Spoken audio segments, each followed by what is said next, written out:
നമസ്തേ, ഞാൻ doctor Anjana Venugopal, obstetrics and gynaecology consultant, Apollo Athlix hospital Angamaly. ഇന്ന് ഞാൻ സംസാരിക്കാൻ പോകുന്നത് PCOD, പോളിസിസ്റ്റിക് ഓവേറിയൻ ഡിസീസിനെ പറ്റിയിട്ടാണ്. എന്താണ് PCOD? PCOD എന്ന് പറയുന്നത് വളരെ കോമൺ ആയിട്ട്, എന്ന് വെച്ചാൽ 10 പേരെ എടുത്താൽ ഒരാൾക്ക് അത്രയും കോമൺ ആയിട്ട് കാണുന്ന ഒരു ഹോർമോണൽ കണ്ടീഷനാണ് PCOD എന്ന് പറയുന്നത്. PCODൻ്റെ എന്തൊക്കെയാണ് അതിൻ്റെ ലക്ഷണങ്ങൾ? PCOD എന്ന് പറയുമ്പോൾ 3 കാര്യങ്ങളാണ് നമ്മൾ നോക്കാറുള്ളത്. ഒന്ന്, മെൻസ്ട്രൽ ഇറഗുലാരിറ്റി, പീരിയഡ്സ് ക്രമം തെറ്റി വരിക. ഒരു 35 ഡേയ്സിനപ്പുറം പീരിയഡ്സ് ലേറ്റായിട്ട് വരിക, അല്ലെങ്കിൽ പീരിയഡ് സമയത്ത് ബ്ലീഡിങ് വളരെ കുറവായിട്ട്, ഒലിഗോമെനോറിയ എന്ന് പറയും. അത് അതിൻ്റെ ഒരു സിംറ്റം ആവാം. അല്ലെങ്കിൽ പിന്നെ ഉണ്ടാവുന്നത് ഹൈപ്പർ ആൻഡ്രോജനസിസ്, എന്ന് വെച്ചാൽ അമിതമായിട്ട് മെയിൽ ഹോർമോൺസ് ഉണ്ടാവുന്ന ചില സിംറ്റംസ്.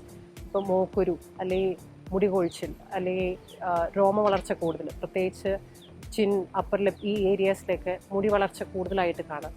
ഇതൊക്കെയാണ് PCODൻ്റെ ലക്ഷണങ്ങൾ. പിന്നെ സ്കാൻ ചെയ്യുമ്പോൾ ഈ പറഞ്ഞ പോലെ പോളിസിസ്റ്റിക് ഓവറീസ് കാണാം. ഓവറീസിന് ആ ഒരു പ്രത്യേക പോളിസിസ്റ്റിക് അപ്പിയറൻസ് എന്ന് പറയും. ഓവറീൻ്റെ വോളിയം കൂടുതലായിരിക്കും. ഇപ്പോൾ 10 ml കൂടുതൽ വോളിയം കാണുക, അല്ലെങ്കിൽ ഫോളിക്കിൾസ് ഒരു 20 follicles, 20-25 follicles, 2 to 9 millimeter follicles കാണുക. ഇതൊക്കെയാണ് PCOD. അപ്പോൾ ഈ 3-ൽ ഏതെങ്കിലും 2 ലക്ഷണങ്ങൾ ഉണ്ടായാൽ മതി PCOD-ന്ന് നമുക്കൊരു ഡയഗ്നോസിസ് കൊടുക്കാൻ. ഇതിൻ്റെ ട്രീറ്റ്മെൻറ്റ്, ഇത് പലപ്പോഴും ഒരു ലൈഫ് സ്റ്റൈൽ ഡിസീസാണ്. എക്സസൈസിന് കുറവ്, അല്ലെങ്കിൽ ഭക്ഷണത്തിൽ അമിത ഭാരം, അങ്ങനത്തെ ഇഷ്യൂസൊക്കെ വരുമ്പോഴാണ് പലപ്പോഴും PCOD, പീരിയഡ്സിന് വ്യത്യാസങ്ങളും ഒക്കെ കാണാൻ തുടങ്ങുന്നത്.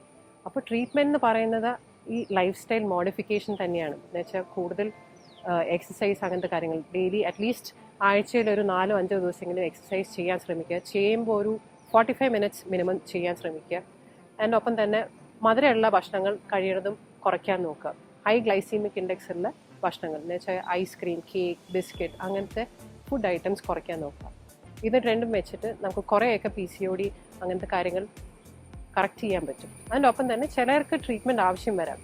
ലൈക്ക് ഹോർമോൺ ടാബ്ലറ്റ്സ്, അങ്ങനത്തെ കാര്യങ്ങൾ ചിലപ്പോൾ ആവശ്യം വന്നേക്കാം. പ്രത്യേകിച്ച് ഇപ്പോൾ പീരിയഡ്സ് വളരെ ഇറഗുലർ ആണെങ്കിൽ അത് ശരിയാക്കാൻ വേണ്ടിയിട്ട് ട്രീറ്റ്മെൻറ്റ് എടുക്കുക. എന്ന് വെച്ചാൽ ഹോർമോൺ ടാബ്ലറ്റ്സ് അല്ലെങ്കിൽ മെറ്റ്ഫോമിൻ അങ്ങനത്തെ ടാബ്ലറ്റ്സ് ആവശ്യം വന്നേക്കാം.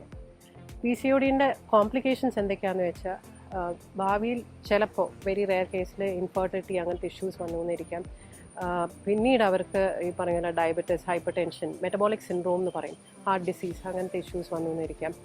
ആൻഡ് വെരി റെയർ സർക്കംസ്റ്റാൻസിൽ എൻഡോമെട്രിയൽ ക്യാൻസർ. കാരണം ഈ പീരിയഡ്സ് ആവാണ്ടിരിക്കുമ്പോൾ എൻഡോമെട്രിയം തിക്നെസ് കൂടാൻ തുടങ്ങും. അതൊരു റിസ്ക് ഫാക്ടറാണ്, എൻഡോമെട്രിയൽ ക്യാൻസർ വരാനുള്ള ഒരു റിസ്ക് ഫാക്ടർ. അപ്പോൾ തീർച്ചയായിട്ടും PCOD വളരെ കോമൺ ആയിട്ടുള്ള ഒരു ഹോർമോണൽ കണ്ടീഷനാണ്. പക്ഷേ പലപ്പോഴും നമുക്കത് എക്സസൈസ് അല്ലെങ്കിൽ നമ്മുടെ ഡയറ്ററി ചേഞ്ചസിൽ തന്നെ ശരിയാക്കാൻ പറ്റാറുണ്ട്. Thank you.